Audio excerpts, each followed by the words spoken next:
Hey guys, ഇതൊരു evening ആണ് കേട്ടോ. ഉറക്കത്തിൽ നിന്നൊക്കെ എണീച്ച് വലിയ സുഖമൊന്നുമില്ല എനിക്ക്. ബട്ട് എന്നാലും പിള്ളേർ വിശക്കുന്നു എന്ന് പറഞ്ഞാൽ എന്തെങ്കിലും ഉണ്ടൊക്കെ ഉണ്ടാക്കി കൊടുക്കണമല്ലോ. അപ്പോൾ ഞാൻ ഫ്രഞ്ച് ഫ്രൈസ്, ഇങ്ങനെ സ്റ്റാർ ഷേപ്പിലുള്ള ഫ്രഞ്ച് ഫ്രൈസാണ് ഞാൻ ഉണ്ടാക്കണം. എന്നിട്ട് ഞാനത് ടിഷ്യൂ ഒക്കെ എടുത്തു, അതൊക്കെ ഇങ്ങനെ അതിൻ്റെ എണ്ണയൊക്കെ ഇങ്ങനെ ഇതായിക്കോട്ടെ എന്ന് വെച്ചിട്ട് അതൊക്കെ പ്ലേറ്റിൽ വിരിച്ചിട്ടാണ് അതിലേക്ക് എടുത്തിട്ട്, പിന്നെ ആ എണ്ണ വേസ്റ്റ് ചെയ്യണമെന്ന് വെച്ചിട്ട് ഞാൻ മറ്റേ നമ്മുടെ മോതിരം പോലത്തെ പപ്പടം പോലത്തെ സാധനം, എന്താ പറയുക, ഫ്ലെയിംസാ അങ്ങനെ എന്തൊരു സാധനം, ആ മോതിരം ഞാൻ എടുത്തു, വറുത്തു. പിന്നെ ഞാൻ അപ്പോഴത്തേനും സ്മാർട്ട് ബസാറിൽ നിന്ന് ഓർഡർ ചെയ്തതൊക്കെ എത്തിയിട്ടുണ്ടായിരുന്നു. പിന്നെ ഇതൊക്കെയാണ് കേട്ടോ ഞാൻ ഉണ്ടാക്കിയത്, സ്നാക്സ് എൻ്റെ പിള്ളേർക്ക് വേണ്ടി. ഇതിൽ നിന്ന് ഈ യെല്ലോ നമ്മുടെ മോതിരം ഞാൻ തന്നെ തിന്നണം, കാരണം ഈ സ്റ്റാറിൻ്റെ പൊട്ടറ്റോ ഫ്രൈസ് കണ്ടത് പിള്ളേർ അത് മതി എന്ന് പറഞ്ഞു.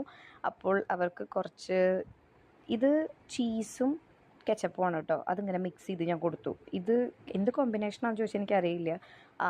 ഒരാൾക്ക് ചീസും വേണം കെച്ചപ്പും വേണം, അപ്പോൾ ഞാൻ രണ്ട് പേരുടെ ഇതിലും അത് തന്നെ ആക്കി കൊടുത്തു. അപ്പോൾ ഞാൻ ഫസ്റ്റ് ടേസ്റ്റ് ചെയ്തു.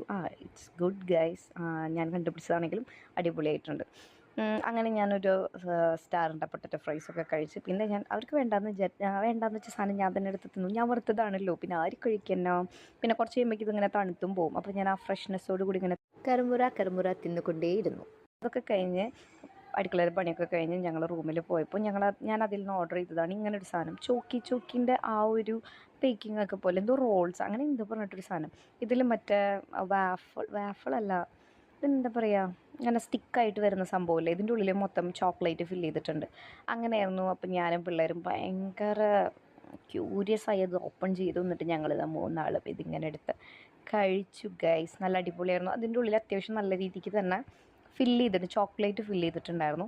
ഞങ്ങൾക്കിത് ഭയങ്കര ഇഷ്ടമായി. പക്ഷേ ഇതിലാകെ 4-5 കൂടെ ഉണ്ടായിരുന്നുള്ളൂ ഗൈസ്. ഞങ്ങളിതൊരു ട്രിപ്പ് കഴിച്ച് അത് കഴിഞ്ഞിട്ട് ഇവന്മാർക്ക് 2 ഇഷ്ട വീതം കൊടുക്കാനുള്ളത് ഉണ്ടായിരുന്നുള്ളൂ. അപ്പോഴത്തേനും എൻ്റെ നിന്ന് പിടിച്ച് വലിച്ച് മേടിച്ചു. അത് എടുത്തത് പൊട്ടിക്കുമ്പോഴേക്കൊക്കെ പിടിച്ച് വലിച്ച് മേടിച്ചു. പിന്നെ ഞാൻ ഏതിനെ പഠിക്കാനൊക്കെ ആയിട്ട് എടുത്തിട്ടോ. പഠിക്കാമെന്ന് പറഞ്ഞാൽ ഭയങ്കര ഇതല്ല, ഹോം വർക്ക്സ് അവന് ഡെയിലി ഉണ്ടാവും. അപ്പോൾ അതൊക്കെ ഒന്ന് ചെയ്യിപ്പിക്കുക. ടെക്സ്റ്റ് എന്തെങ്കിലും ബുക്സ് ഒന്നും അവനിവിടെ തന്നു വിടാറില്ല. എന്തെങ്കിലും ഇങ്ങനെ റിവൈൻഡ് ചെയ്യണമെങ്കിൽ മാത്രമേ അവർ തന്നു വിടുള്ളൂ. അപ്പോൾ ജസ്റ്റ് അത്, പിന്നെ എന്തോ ഒരു കളറിങ് കാര്യങ്ങളൊക്കെ ഉണ്ടായിരുന്നു. അപ്പോൾ അതൊക്കെ ഒന്ന് ജസ്റ്റ് ചെയ്യിപ്പിച്ച്, അതൊക്കെയായിരുന്നു എൻ്റെ ഈവനിങ്ങിലെ കാര്യങ്ങൾ. ഏതുവിനെ ഇങ്ങനെ ഇരുത്തി പഠിപ്പിക്കുക, അല്ലെങ്കിൽ ഇതിനെന്തിനെങ്കിലും ഇരുത്തി കഴിഞ്ഞാൽ നേതും കൂടെ തന്നെ ഉണ്ടാവും. നേതുവിനും അപ്പോൾ എന്തെങ്കിലുമൊക്കെ അവിടെ കൊടുത്തിരുത്തണം, ഇല്ലെങ്കിൽ ആശാൻ വയലൻ്റ് ആവും ഗൈസ്. പിന്നെ വേദു എഴുതണതൊക്കെ മായ്ച്ച് കളയുക, റേസർ എടുത്തുകൊണ്ട് പോവുക, ഇതൊക്കെയാണ് മെയിൻലി നേതുവിൻ്റെ പണി. കണ്ടില്ലേ, ഇളകിയിരിക്കുകയാണ് കരഞ്ഞിട്ട്. പിന്നെ അവന് വേറെ ഏതൊരു ബുക്ക് എടുത്ത് കൊടുത്ത് അതിലിങ്ങനെ ക്രയോൺസൊക്കെ വെച്ച് കുത്തി വരയ്ക്കാൻ ഇട്ടിരുത്തിയതിന് ശേഷമാണ് ഞാൻ അവിടെ എൻ്റെ മോൻ എന്തെങ്കിലുമൊക്കെ ഒന്ന് ചെയ്ത് കൊടുക്കണേ. ഇതിനെ പുറത്ത് വിട്ടാൽ ശരിയാവില്ല, ഡോർ മോൻ തട്ടി ഇരിക്കും ഗൈസ്. അതാണ് എൻ്റെ ചെറിയ പുത്രൻ.